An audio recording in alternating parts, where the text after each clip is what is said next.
Hello, welcome back to the Kingdom Hearts Commentary. It's time to fight Guard Armor again, but now with more HP. But other than that, completely identical. Same attacks, still ridiculously easy to guard. Slightly different location. But yeah, it's the exact same boss, just way more HP. Still goes down pretty easily.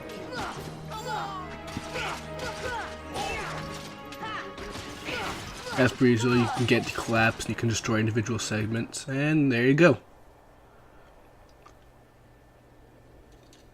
But what's this?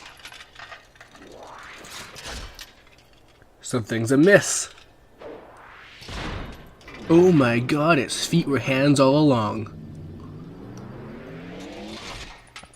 Yes, this is none other than opposite armor. It's guard armor, but it can float, and it's upside down, which makes it dramatically more powerful.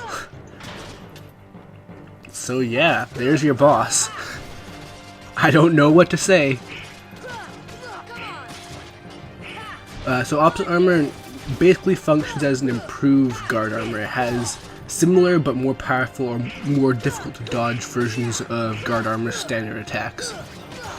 And it also has some entirely new attacks, and there's one particular attack that caused me a ton of trouble. We'll see that around the end of the fight. But yeah, as usual, you still destroy the body parts. They have quite a bit of health now, but yeah. Destroying a body part will give you quite a few HP orbs, so that'll probably help you survive, especially if you're low level. As per usual, just attacking normally will probably get you a few tech points by guarding its attack automatically. But yeah, as you eliminate body segments as well, it basically eliminates the chance of doing other moves, so eventually opposite armor is going to start spamming on you.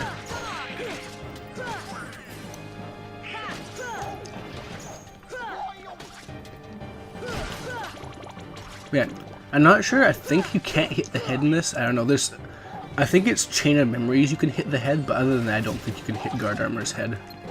Or opposite armor, I'm sorry.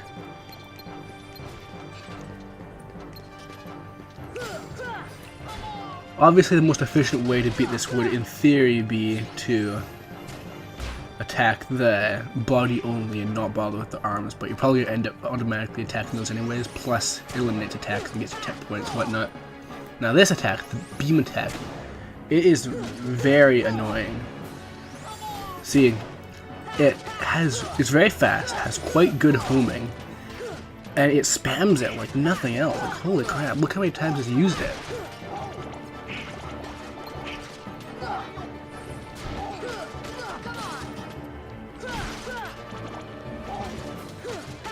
Yeah, once he stops though, he just sort of doesn't do anything for it, but he will start spamming it again, and that's the thing. And the thing is, he can use it whenever, or she, or whatever, it can use it whenever, but when you eliminate all the arms and legs and stuff, then it will pretty much only be able to use it, so it will spam it like nothing else. Still not all that tough of a boss, and with that, we finally defeated guard armor once and for all. And we can lock the keyhole. Once this overly long defeat sequence is done. Ooh, and then we get Arrow. Arrow is probably the most useful spell, not quite sure. Trying to think if anything can even come close to it. Basically, Arrow will act as a shield. It goes around Sora or Darla Goofy and protects them from damage. It'll make them take significantly less damage. I think at max level it reduces it by half. But beyond that, it will also do a little bit of damage to any enemy you come in contact with, and so that can also be pretty helpful, and just overall a great spell, honestly. The damage it does is negligible, but in addition to reduced damage, it's pretty nice. Alright, we've got another Navigummy.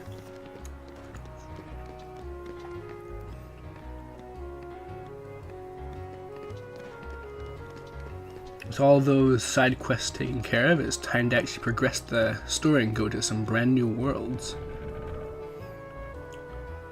Though, still a little bit more to see and do here in Traverse Town. This isn't the last time we were returning here, believe you me.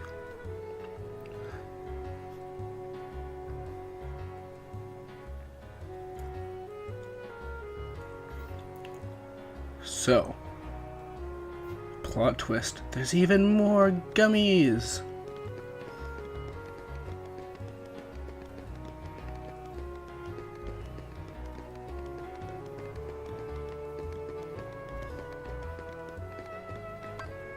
And I can't believe I missed this Trinity on my first run through. It's in a pretty obvious place, but I guess I got distracted by the other, more flashy Trinity.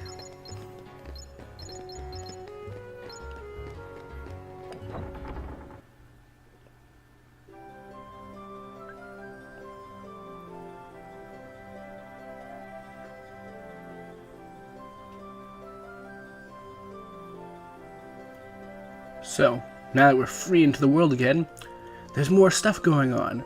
A tournament has shown its face in Olympus Coliseum.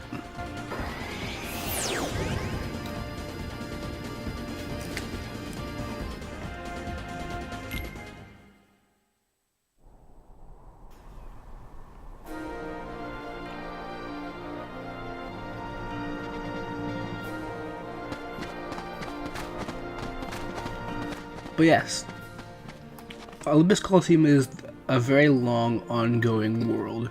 As you go through the game, more tournaments will open up, and in addition to the tournaments, there are also special matches and special versions of the tournaments you've beaten. There are a ton of rewards, not much story, but definitely worth going out of your way to do. You can't access everything in Olympus Coliseum until pretty much the very end of the game. However, in order to truly beat this game, you have to complete the Olympus Coliseum, which means sealing its keyhole, and there's another mission much later we'll get to.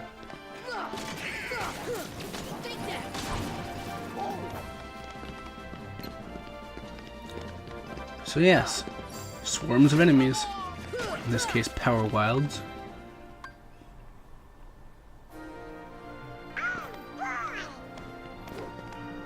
Now, while Sora's victory pose are ripped from Final Fantasy, I don't think that anything Donald or Goofy does is anything specific. Maybe they're reference to Disney things, I'll be honest, I wouldn't know. Yeah. I do kind of like the little themes they have with each round you fight. It's just such a shame that it goes to complete waste. No one cares. But it's kind of cute seeing like a swarm of red and yellow magic enemies or something like that. Or like a bunch of undead enemies or a bunch of pirate enemies or stuff like that. Anyways, the theme of the Fill Cup is red armor. I don't remember. It's guard armor but red and weaker. So I don't even get the point. But yeah, you'll fight segments of this version of guard armor as you go through the seeds. On their own, they're really not a threat. And something I kind of don't like is that when you beat them, they just disappear. It looks really lame. Oh, thanks, Donald. I needed that heal.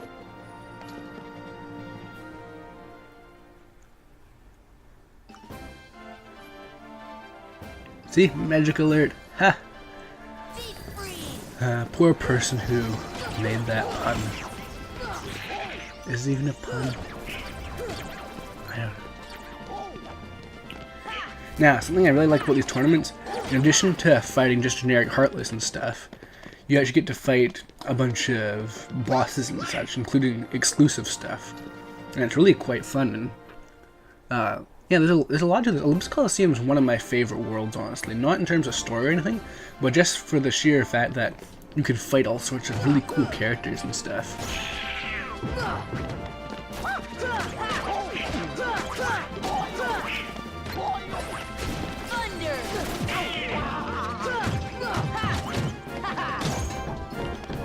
Now, these tournaments can sometimes be a bit above the difficulty curve that you're currently at, so you might want to save them a bit till later. The Phil Cup isn't too bad, so yeah.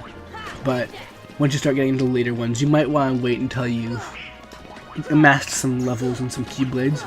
Obviously, this game is beatable on level 1 in theory. In the new Kingdom Hearts 1.5 remix, they actually added the 0 EXP ability, so now you can play through Kingdom Hearts 1 at level 1 if you're some kind of super masochist. Seriously, I can understand playing through Kingdom Hearts 2 or Birth by Sleep, not really Dream Drop Distance, but Kingdom Hearts 1 is really clunky. I can't imagine playing through a game of Kingdom Hearts 1 where you can't make mistakes, because the game makes mistakes for you. Well, all the games do, but this one, it's not polished enough, I don't think. There's so many cheap ways to die just normally, so,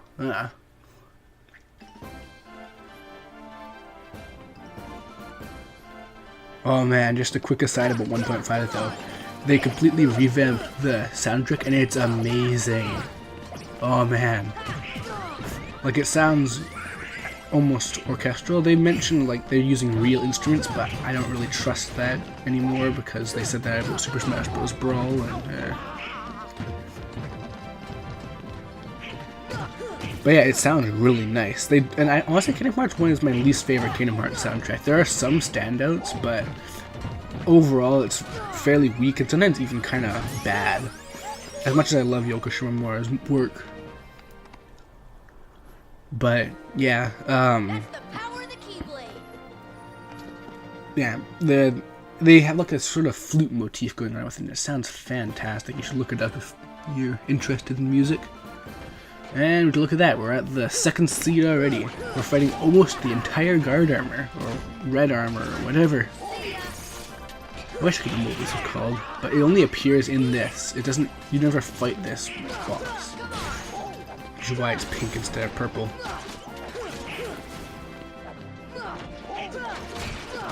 So anyways, I guess I better explain what you can actually expect to get for beating these tournaments. In addition to the main tournaments will give you the best rewards, Keyblades, that kind of stuff. There are secondary objectives that usually give you things like stat boosting items or exclusive shields or staves for Donald and Goofy. And there's some special accessories and such you get as well. It's not as important to do these secondary missions, but you definitely want to do at least the primary tournaments. Completing all of these is the only way you're going to get some of the best weapons, including Donald and Goofy's best shield and staff, which I'll show later, I guess. Oh, yeah.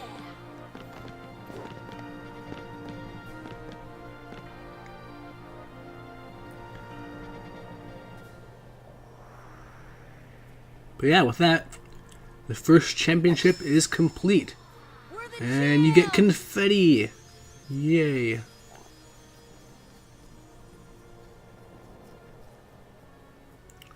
Yes, and the reward for this, Gravity, which is a spell that does percentage-based damage to an enemy's health. So, as the current form, I believe, does quarter damage, then it gets upgraded to a third, and then a half.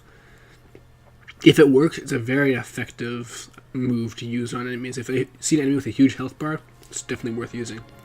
But yeah, still can't open that chest, but which doesn't make sense because he has a Keyblade. But anyways, we're done with the Olympus Coliseum for now. See you next part.